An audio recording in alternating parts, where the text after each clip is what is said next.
हरे कृष्णा। ओम नमो भगवते वासुदेवाय। प्यारे भक्तों, सनातन धर्म में वैशाख पूर्णिमा का खास महत्व है। इस दिन लोग सत्यनारायण भगवान का व्रत रखते हैं और विभिन्न प्रकार के पूजा अनुष्ठान करते हैं। ऐसा कहा जाता है कि इस दिन गंगा स्नान करने से सभी पापों से छुटकारा मिलता है। भक्तों, यह दिन पवित्र नदियों में स्नान, दान और भगवान विष्णु की पूजा के लिए शुभ माना जाता है। भक्त इस दिन व्रत रखते हैं और चंद्रमा को अर्घ्य देते हैं।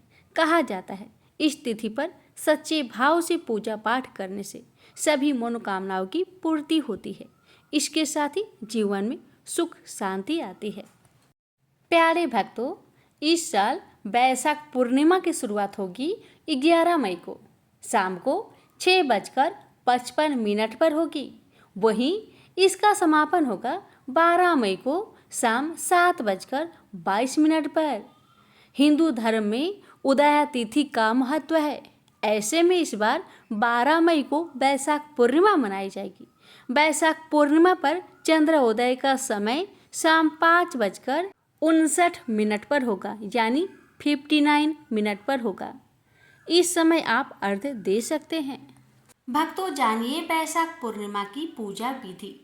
सुबह उठे और पवित्र स्नान करें। जल में गंगा जल डालकर स्नान करें। इस दिन भगवान सूर्य को अर्घ्य दे और उनके मंत्रों का जाप करें, जैसे ओम सूर्याय नमः। तो भगवान विष्णु और देवी लक्ष्मी के सामने देसी घी का दीपक जलाएं।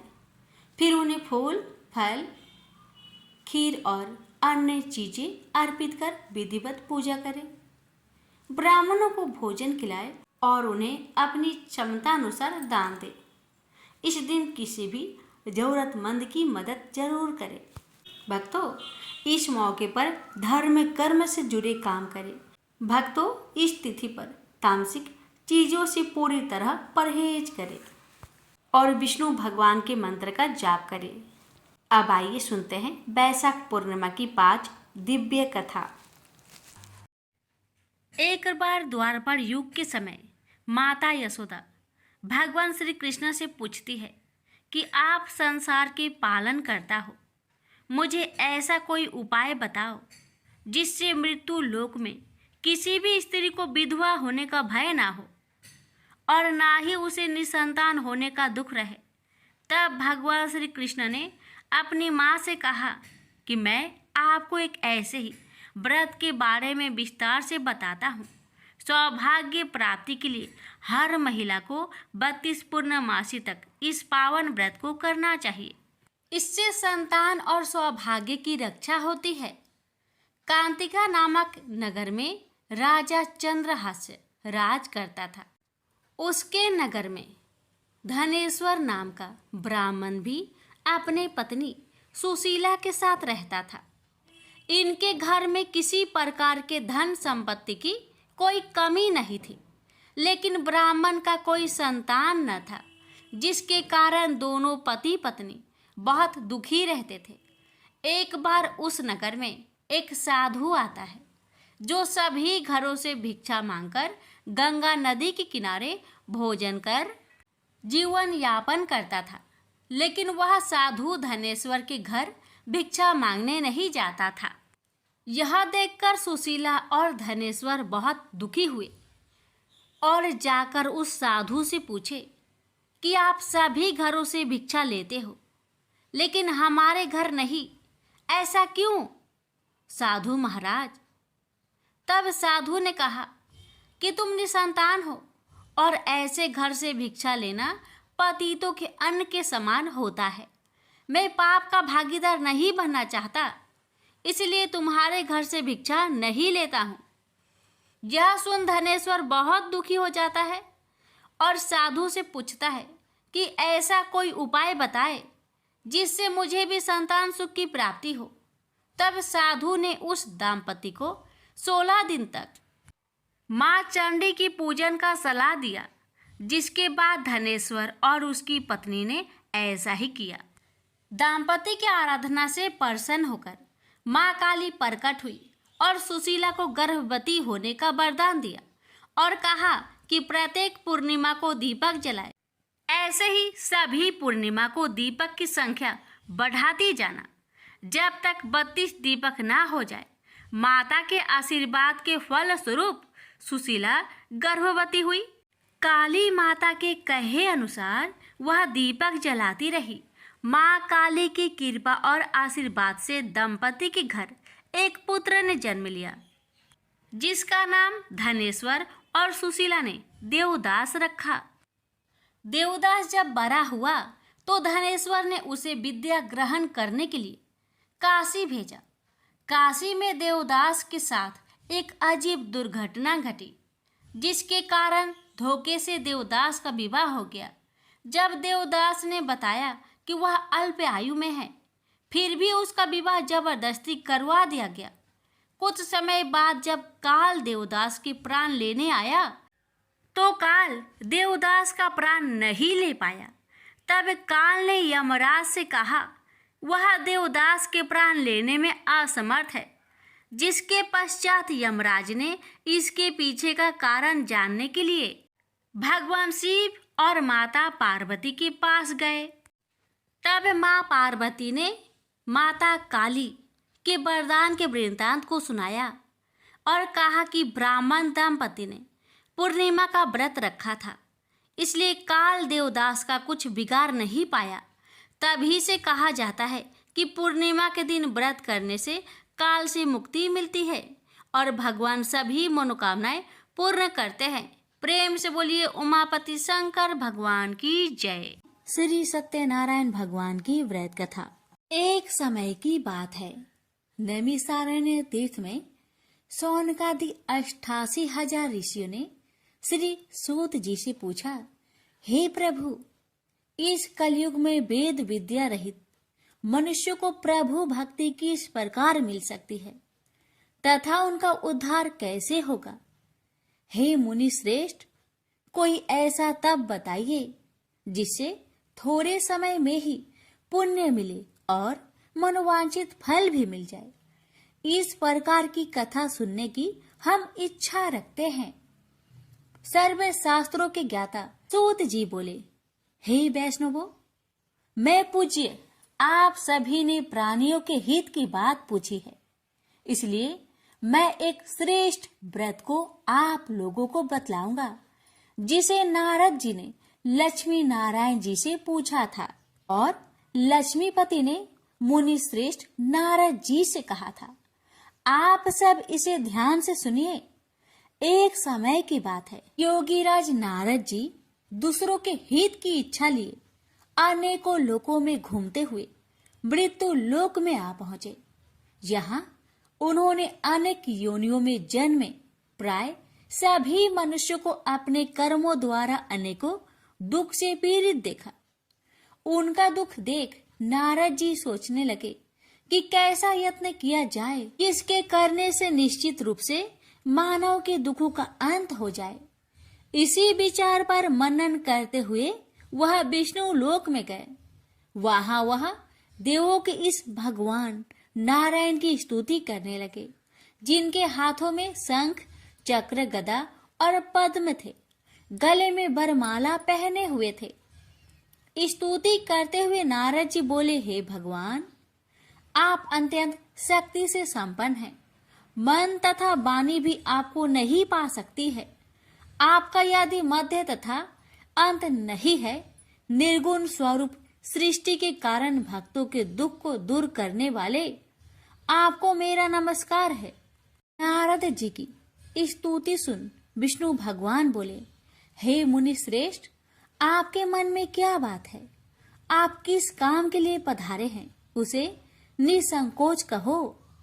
इस पर नारद मुनि बोले कि मृत्युलोक में अनेक योनियों में जन्मे मनुष्य अपने कर्मों के द्वारा अनेकों दुख से दुखी हो रहे हैं।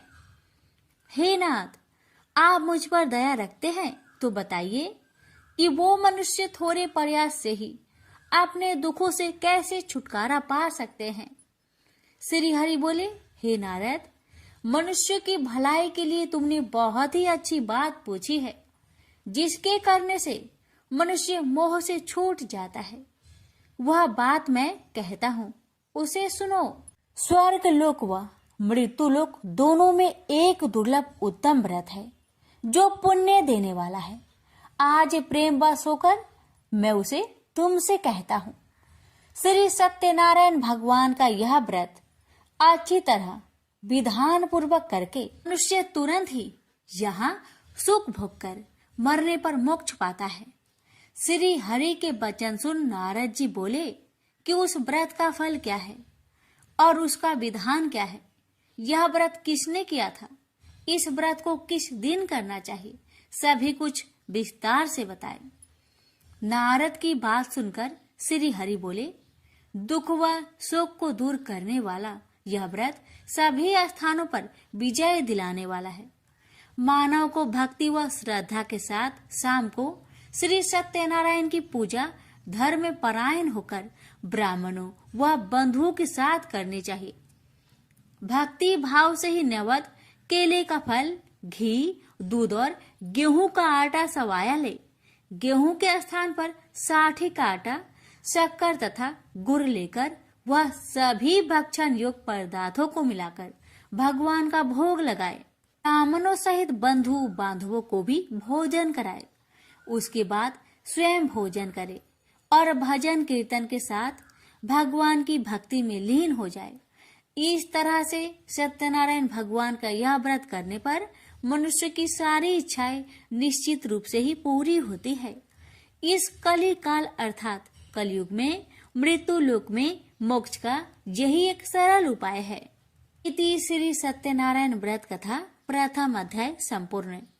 श्रीमन नारायण नारायण नारायण, भज मन नारायण नारायण नारायण। श्री सत्यनारायण भगवान की जय। सूत जी बोले, हे ऋषियों, जिसने पहले समय में इस व्रत को किया था उसका इतिहास कहता हूँ, ध्यान से सुनो। सुंदर काशीपुरी नगरी में एक अत्यंत निर्धन ब्राह्मण रहता था। भूख प्यास से परेशान हुआ धरती पर घूमता रहता था। ब्राह्मणों से प्रेम करने वाले भगवान ने एक दिन ब्राह्मण का भेष धारण कर उसके पास जाकर पूछा, हे ब्रीप, नित्य दुखी होकर तुम पृथ्वी पर क्यों घूमते हो? दीन ब्राह्मण बोला, मैं निर्धन ब्राह्मण हूँ, भिक्षा के लिए धरती पर घूमता हूँ। हे भगवान, यदि आप इसका कोई उपाय जानते हो तो बताइए। वृद्ध ब्राह्मण कहता है कि सत्यनारायण भगवान मनोवांछित फल देने वाले हैं, इसलिए तुम उनका पूजन करो। इसे करने से मनुष्य सभी दुखों से मुक्त हो जाता है।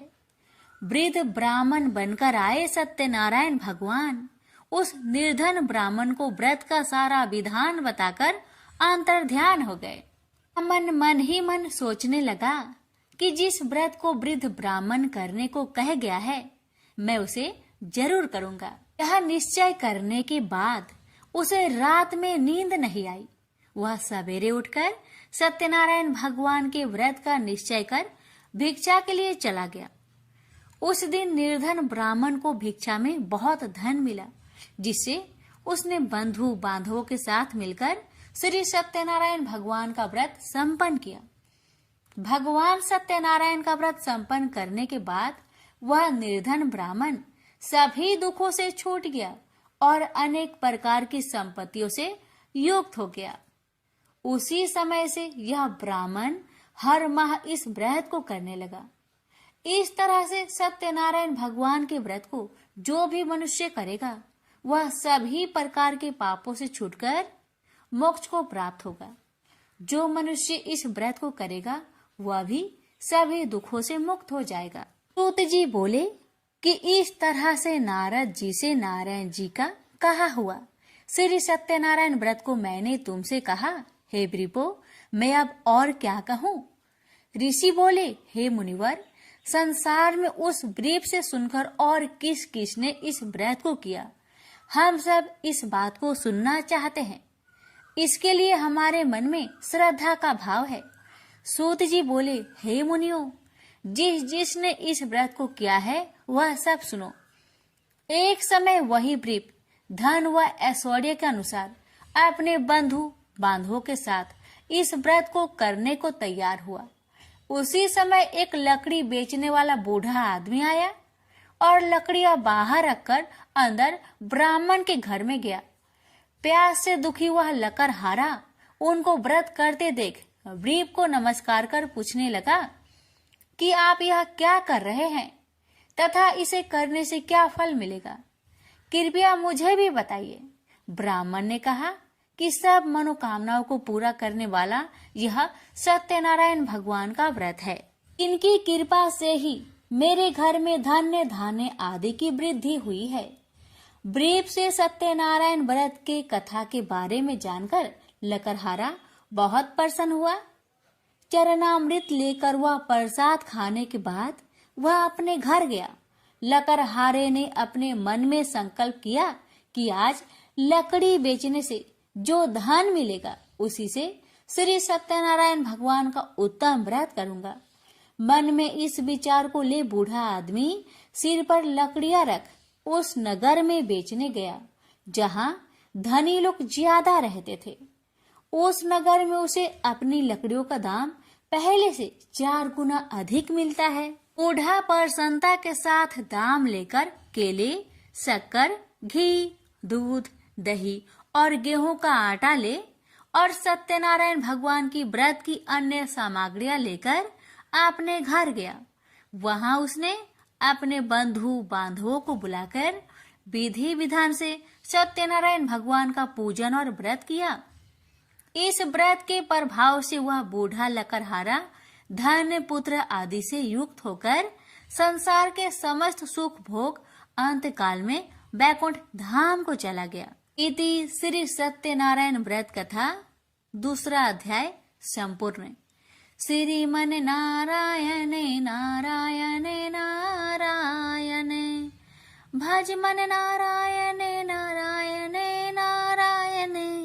श्री सत्यनारायण भगवान की जय। सूत जी बोले, हे श्रेष्ठ मुनियों, अब आगे की कथा कहता हूँ। पहले समय में उल्कामुख नाम का एक बुद्धिमान राजा था। वह सत्य वक्ता और जितेंद्रिय था। प्रतिदिन देव स्थानों पर जाता और निर्धनों को धन देकर उनके कष्ट दूर करता था। उसकी पत्नी कमल के समान मुख वाली तथा सती साध्वी थी। भद्रशिला नदी के तट पर उन दोनों ने श्री सत्यनारायण भगवान का व्रत किया। उसी समय साधु नाम का एक वैश्य आया। उसके पास व्यापार करने के लिए बहुत सा धन भी था। राजा को व्रत करते देखकर वह विनय के साथ पूछने लगा, हे राजन, भक्ति भाव से पूर्ण होकर आप यह क्या कर रहे हैं? मैं सुनने की इच्छा रखता हूँ, तो आप मुझे बताए।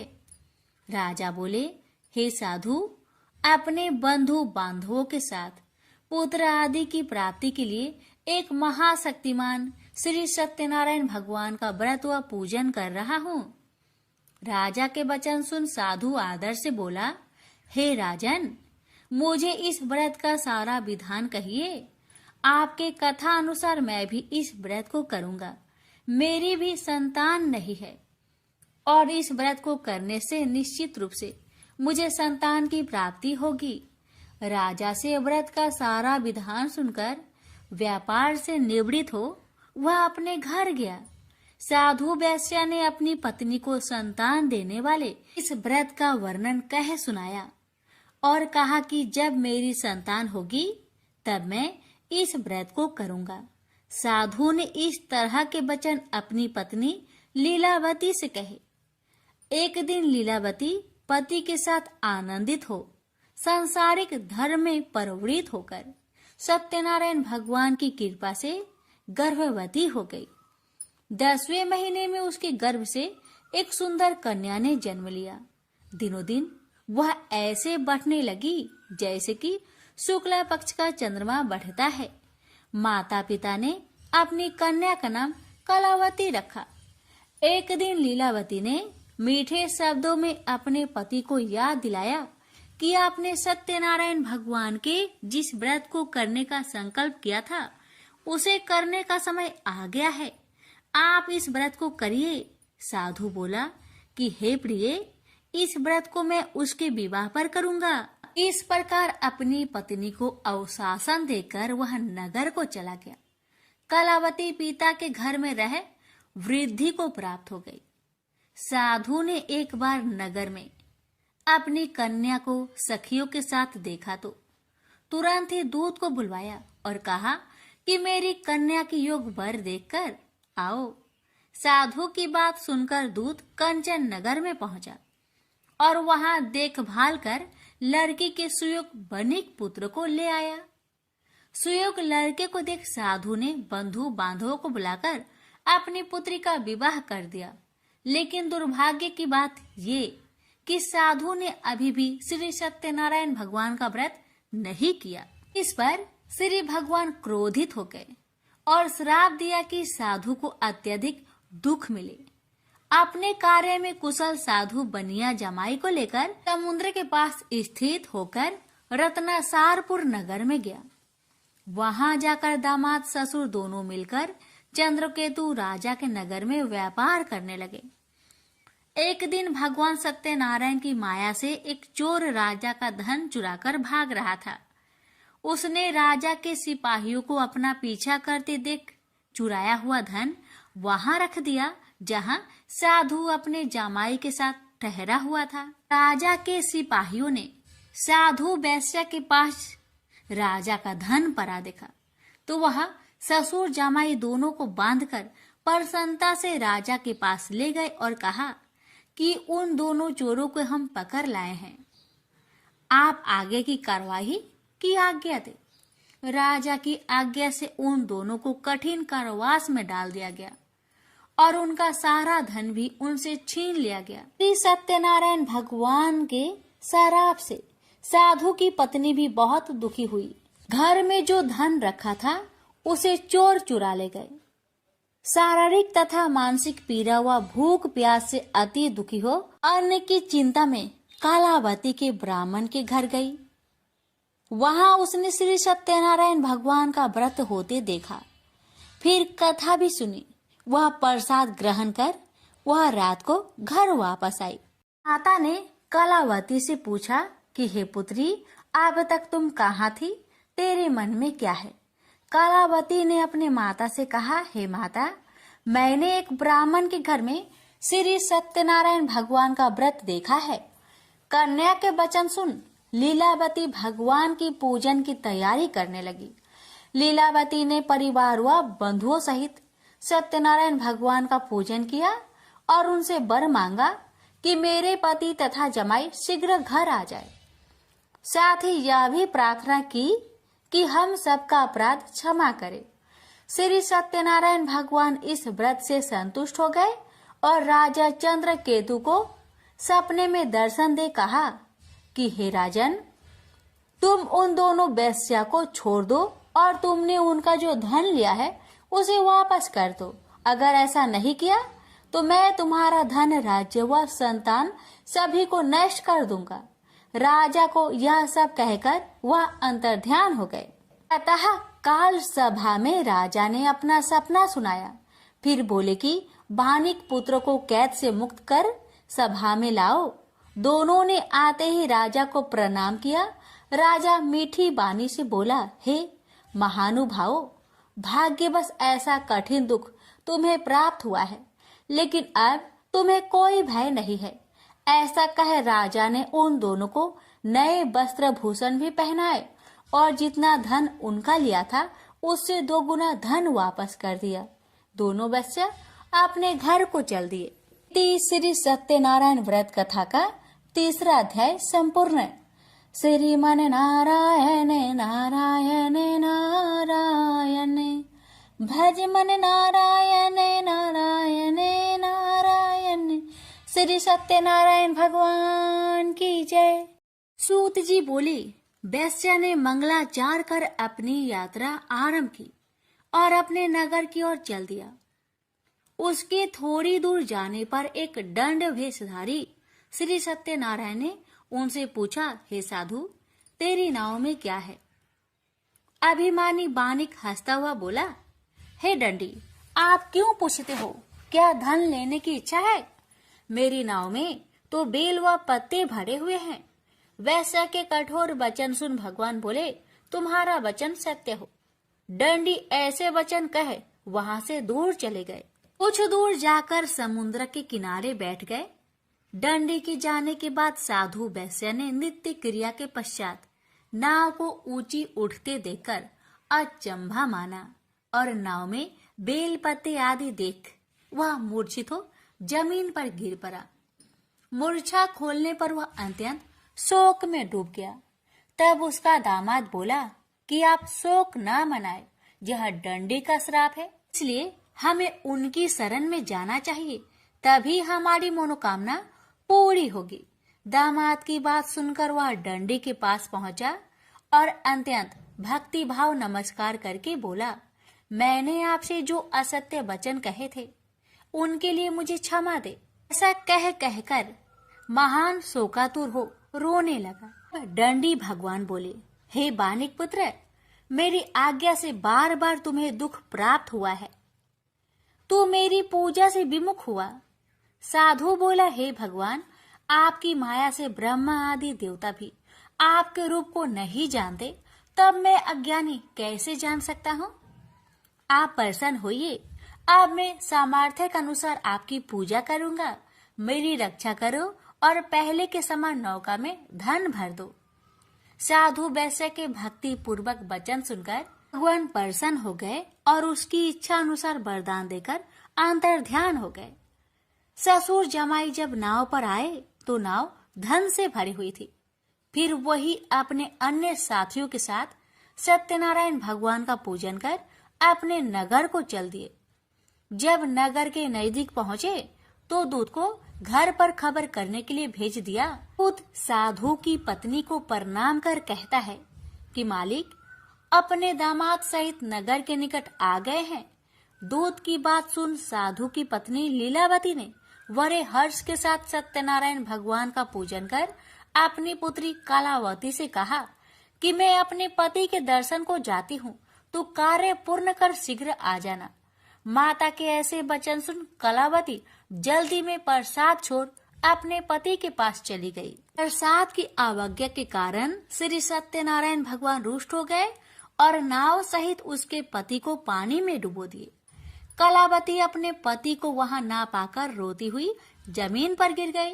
नौका को डूबा हुआ देख वह कन्या को रोता देख साधु दुखी होकर बोला कि हे प्रभु, मुझसे तथा मेरे परिवार से जो भूल हुई है उसे क्षमा करे। साधु के दीन वचन सुनकर श्री सत्यनारायण भगवान प्रसन्न हो गए और आकाशवाणी हुई, हे साधु, तेरी कन्या मेरे प्रसाद को छोड़कर आई है, इसलिए उसका पति अदृश्य हो गया है। यदि वह घर जाकर प्रसाद खाकर लौटती है तो इसे उसका पति अवश्य मिलेगा। ऐसी आकाशवाणी सुन कलावती घर पहुंचकर प्रसाद खाती है और फिर आकर अपने पति के दर्शन करती है।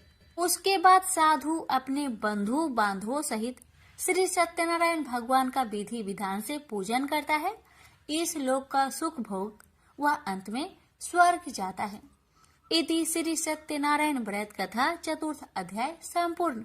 श्रीमन नारायणे नारायणे नारायणे भज मन नारायणे नारायणे नारायण। श्री सत्यनारायण भगवान की जय। श्री सूत जी बोले, हे ऋषियों, मैं और भी एक कथा सुनाता हूँ, उसे भी ध्यान पूर्वक सुनो। प्रजा पालन में लीन तुंगध्वज नाम का एक राजा था। उसने भी भगवान का प्रसाद त्याग कर बहुत ही दुख प्राप्त किया। एक बार वन में जाकर वन्य पशुओं को मारकर वह बर के पेड़ के नीचे आया। वहां उसने ग्वालों को भक्ति भाव से अपने बंधुओं सहित सत्यनारायण भगवान का पूजन करते देखा। अभिमान बस राजा ने उन्हें देखकर भी पूजा स्थान में नहीं गया, ना ही उसने भगवान को नमस्कार किया। ग्वालों ने राजा को प्रसाद दिया, लेकिन उसने वह प्रसाद नहीं खाया और प्रसाद को वही छोड़कर वह अपने नगर को चला गया। जब वह नगर में पहुंचा तो वहां सब कुछ तहस नहस हुआ पाया, तो वह शीघ्र ही समझ गया कि यह सब भगवान ने ही किया है। वह दोबारा ग्वालों के पास पहुंचा और विधि पूर्वक पूजा कर प्रसाद खाया, तो श्री सत्यनारायण भगवान की कृपा से सब कुछ पहले जैसा हो गया। दीर्घ काल तक सुख भोगने के बाद मरोना उपरांत उसे स्वर्गलोक की प्राप्ति हुई। तो मनुष्य परम दुर्लभ इस व्रत को करेगा तो भगवान सत्यनारायण की अनुकंपा से उसे धन्य धान्य की प्राप्ति होगी। निर्धन धनी हो जाता है और भय मुक्त हो जीवन जीता है। संतानहीन मनुष्य को संतान सुख मिलता है और सारे मनोरथ पूर्ण होने पर मानव अंत काल में वैकुंठ धाम को जाता है। सूत जी बोले, जिन्होंने पहले इस व्रत को किया है अब उनके दूसरे जन्म की कथा कहता हूँ। वृद्ध संतानंद ब्राह्मण ने सुदामा का जन्म लेकर मोक्ष की प्राप्ति की। लकरहारे ने अगले जन्म में निषाद बनकर मोक्ष प्राप्त किया। उल्कामुख नाम का राजा दशरथ होकर बैकुंठ को गए। साधु नाम के वैश्य ने मोर ध्वज बनकर अपने पुत्र को आरे से चीरकर मोक्ष पाया। महाराज तुंग ध्वज ने स्वयंभू होकर भगवान में भक्ति युक्त हो कर्म कर मोक्ष पाया। श्री सत्यनारायण व्रत कथा का 5वां अध्याय संपूर्ण हुआ। श्रीमन नारायण नारायण नारायण भज मन नारायण नारायण नारायण। श्री सत्यनारायण भगवान की जय। तुलसी माता की कहानी। एक बुढ़िया माई तुलसी जी को सींचती और कहती कि हे तुलसी माता, सत की दाता, मैं तेरा बिरला सींचती हूँ।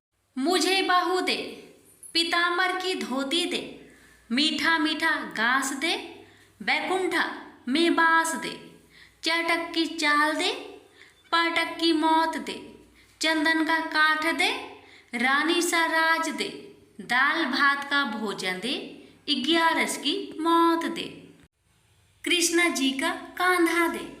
तब तुलसी माता यह सुनकर सूखने लगी तो भगवान ने पूछा कि हे तुलसी, तुम क्यों सूख रही हो?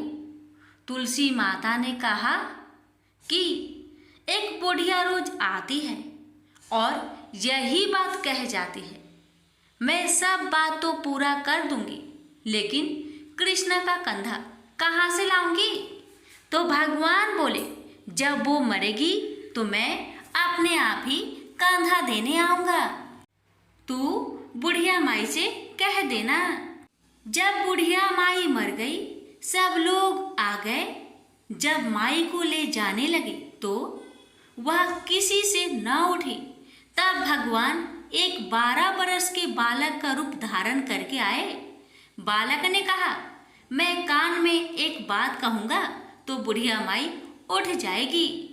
बालक ने कान में कहा, बुढ़िया माई मन की निकाल ले, पीताम्बर की धोती ले, मीठा मीठा ग्रास ले, बैकुंठा में बास ले, चटक की चाल ले, पाटक की मौत ले, कृष्ण जी का कांधा ले। यह सुनकर बुढ़िया माई हल्की हो गई। भगवान ने कंधा दिया और बुढ़िया माई को मुक्ति मिल गई। हे तुलसी माता, जैसे बुढ़िया माई को मुक्ति दी वैसे सबको देना। प्रेम से बोलिए तुलसी महारानी की जय। एक बार भगवान विष्णु जी शेषनाग पर बैठे बैठे बोर हो गए और उन्होंने धरती पर घूमने का विचार मन में किया। वैसे भी कई साल बीत गए थे। धरती पर आए और वह अपनी यात्रा की तैयारी में लग गए। स्वामी को तैयार होता देखकर लक्ष्मी माता ने पूछा, आज सुबह सुबह कहाँ जाने की तैयारी हो रही है? विष्णु जी ने कहा, हे लक्ष्मी, मैं धरती लोक पर घूमने जा रहा हूँ। तो कुछ सोचकर लक्ष्मी माँ ने कहा, हे देव, क्या मैं भी आपके साथ चल सकती हूँ? भगवान विष्णु ने 2 पल सोचा, फिर कहा, एक शर्त है, तुम मेरे साथ चल सकती हो। तुम धरती पर पहुंचकर उत्तर दिशा की ओर बिल्कुल मत देखना। इसके साथ ही माता लक्ष्मी ने हाँ कह के अपनी मनवा ली और सुबह सुबह माँ लक्ष्मी और भगवान विष्णु धरती पर पहुंच गए। अभी सूर्य देवता निकल रहे थे। रात बरसात होकर हटी थी। चारों ओर हरियाली ही हरियाली थी। उस समय चारों ओर बहुत शांति थी और धरती बहुत ही सुंदर दिख रही थी।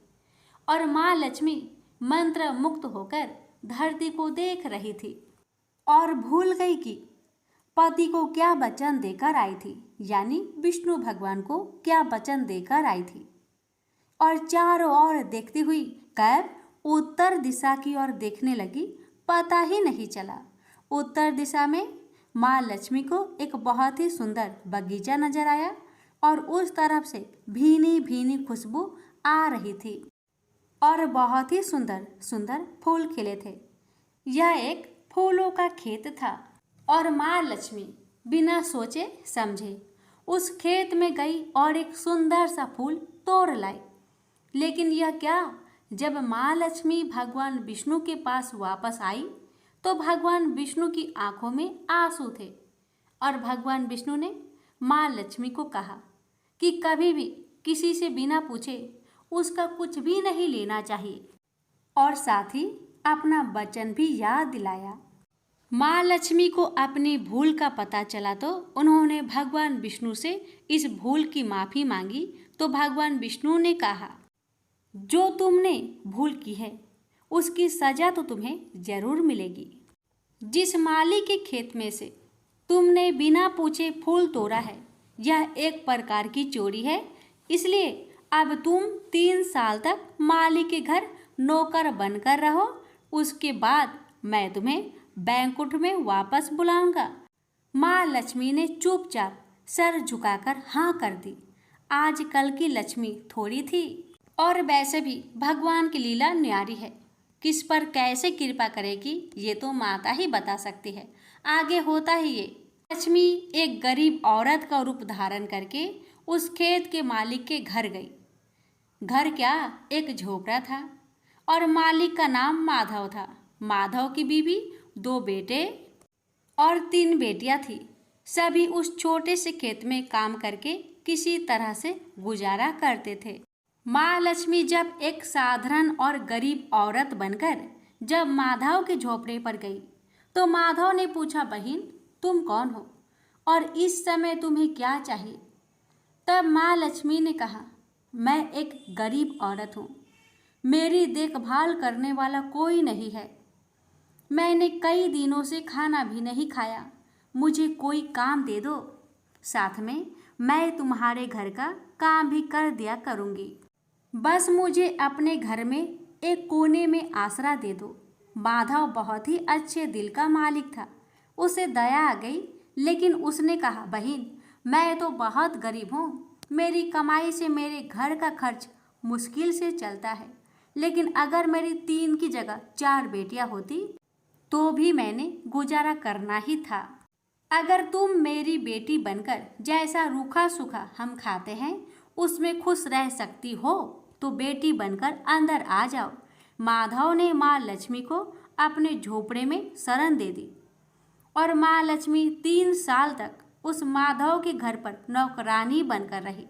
जिस दिन माँ लक्ष्मी माधव के घर आई थी उससे दूसरे दिन ही माधव को इतनी आमदनी हुई, फूल बेचकर ही शाम को एक गाय खरीद ली। फिर धीरे धीरे माधव ने काफ़ी जमीन खरीद ली और सबने अच्छे अच्छे कपड़े भी बनवा लिए और फिर एक बड़ा पक्का घर भी बनवा लिया। बेटियों और बीबी ने गहने भी बनवा लिए और अब मकान भी बहुत बड़ा बनवा लिया था। माधव हमेशा सोचता था कि मुझे ये सब इस महिला के आने के बाद ही मिला है। इस बेटी के रूप में मेरी किस्मत आ गई है मेरी, और अब 2 से 5 साल बीत गए थे। लेकिन माँ लक्ष्मी अब भी घर में और खेत में काम करती थी। एक दिन माधव जब अपने खेतों से काम कर खत्म करके घर आया तो उसने अपने घर के सामने द्वार पर एक देवी स्वरूप गहनों से लदी एक औरत को देखा। ध्यान से देखकर पहचान लिया, अरे ये तो मेरी मुंह बोली चौथी बेटी यानी वही औरत है, और पहचान गया कि ये तो माँ लक्ष्मी है। अब तक माधव का पूरा परिवार बाहर आ गया था और सब हैरान होकर माँ लक्ष्मी को देख रहे थे। माधव बोला, हे माँ हमें माफ़ कर, हमने तेरे से अनजाने में ही घर और खेत में काम करवाया है। हे माँ ये कैसा अपराध हो गया, हे माँ हम सबको माफ़ कर दे, अब माँ लक्ष्मी मुस्कुराई और बोली, हे माधव, तुम बहुत ही अच्छे और दयालु व्यक्ति हो। तुमने मुझे अपनी बेटी की तरह रखा है, अपने परिवार के सदस्यों की तरह से। इसके बदले मैं तुम्हें वरदान देती हूँ कि तुम्हारे पास कभी भी खुशियों की और धन की कमी नहीं रहेगी। तुम्हें सारे सुख मिलेंगे जिसके तुम हकदार हो।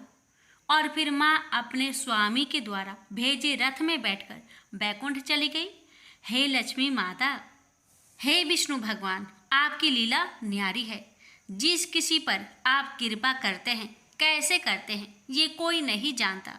हे माँ, हे भगवान, मैं आपसे प्रार्थना करती हूँ। हे लक्ष्मी नारायण भगवान जी, हे माँ लक्ष्मी, आपकी कथा कहने वाले, श्रद्धा भाव से इस कथा को सुनने वाले, आपके जय जयकार करने वाले सभी भक्तों की हर कष्ट को दूर करना, घर में सदा अन्न धन का भंडार भरे रखना, निरोगी काया देना, अपने भक्तों की हर मनोकामना को पूर्ण करना, जिसमें आपके भक्तों का भला हो। तो प्रेम से बोलिए, लक्ष्मीपति विष्णु भगवान जी की जय। लापसी तपसी की कथा। एक लापसी था, एक तपसी था। तपसी हमेशा भगवान की तपस्या में लीन रहता था। लापसी रोजाना सवा सेर की लापसी बनाकर भगवान का भोग लगाकर जीम लेता था। एक दिन दोनों लड़ने लगे। लापसी बोला, मैं रोज भगवान की तपस्या करता हूँ, इसलिए मैं बड़ा हूँ। लापसी बोला कि मैं रोज भगवान को सवा सेर लापसी का भोग लगाता हूँ, इसलिए मैं बड़ा हूँ। नारद जी वहां से गुजर रहे थे। दोनों को लड़ता देखकर उनसे पूछा कि क्यों तुम लड़ रहे हो। लापसी ने खुद को बड़ा होने का कारण बताया और तपसी ने अपना कारण बताया। नारद जी बोले, तुम्हारा फैसला मैं कर दूंगा। दूसरे दिन लापसी और तपसी नहाकर अपनी रोज की भक्ति करने आए तो नारद जी ने छुपकर 1.25 करोड़ की एक एक अंगूठी उन दोनों के आगे रख दी। तपसी की नजर जब अंगूठी पर पड़ी तो उसने चुपचाप अंगूठी उठाकर अपने नीचे दबा ली। लापसी की नजर अंगूठी पर पड़ी लेकिन उसने ध्यान नहीं दिया। भगवान को भोग लगाकर लापसी खाने लगा। नारद जी सामने आए तो दोनों ने पूछा कि कौन बड़ा। तो नारद जी ने तपसी को खड़ा होने को कहा। वो खड़ा हुआ तो उसके नीचे दबी अंगूठी दिखाई पड़ी। नारद जी ने तपसी से कहा, तपस्या करने के बाद भी तुम्हारी चोरी करने की आदत नहीं गई, इसलिए लापसी बड़ा है और तुम्हें तुम्हारी तपस्या का कोई भी फल नहीं मिलेगा। तपसी शर्मिंदा होकर माफी मांगने लगा। उसने नारद जी से पूछा, मुझे मेरी तपस्या का फल कैसे मिलेगा। नारद जी ने कहा, यदि कोई गाय और कुत्ते की रोटी नहीं बनाएगा तो फल तुझे मिलेगा। यदि कोई ब्राह्मण को भोजन करवाकर दक्षिणा नहीं देगा तो फल तुझे मिलेगा। यदि कोई साड़ी के साथ ब्लाउज नहीं देगा तो फल तुझे मिलेगा। यदि कोई दिए से दिया जलाएगा तो फल तुझे मिलेगा। यदि कोई सारी कहानी सुने लेकिन तुम्हारी कहानी नहीं सुने तो फल तुझे मिलेगा। उसी दिन से हर व्रत कथा कहानी के साथ लापसी तपसी की कहानी भी सुनी और कही जाती है। प्रेम से बोलिए लक्ष्मी नारायण की जय।